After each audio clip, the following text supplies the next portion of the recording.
অবৈধ বালু উত্তোলন ভেকুর আঘাতে শিশু নিহত, দায়ীকে প্রশ্ন আশ্রয়নবাসীর। দিনাজপুর জেলা বীরগঞ্জ উপজেলা প্রতিনিধি গোকুল রায়ের পাঠানো তথ্যচিত্রে থাকছে বিস্তারিত। দিনাজপুরের বীরগঞ্জে ভাতগাঁও ব্রিজের অদূরে পাল্টাপুর আশ্রয়ন প্রকল্প সংলগ্ন ঢিপা নদী হতে অবৈধ বালু উত্তোলন কাজে ব্যবহৃত ভেকুর দ্বারা এই মর্মান্তিক হত্যাকাণ্ড সংঘটিত হয়েছে বলে নিহত সুজনের নানা অলোক রায় স্বজন সহ এলাকাবাসীর দাবি।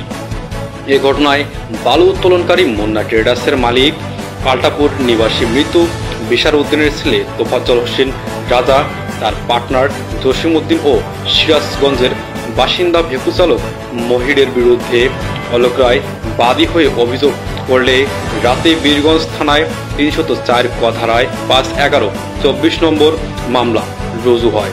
পুলিশ ঘটনাস্থল হতে লাশ উদ্ধার করে ময়না তদন্তের জন্য তিমেক হাসপাতালে প্রেরণ করেছে। নিহত সুজনের বাবার নাম সাগর রায়, তাদের বাড়ি ঠাকুরগাঁও জেলার হরিপুরে। সচেতন মহলের দাবি, সঠিক তদন্ত হলে থলের বিড়াল বেরিয়ে আসবে।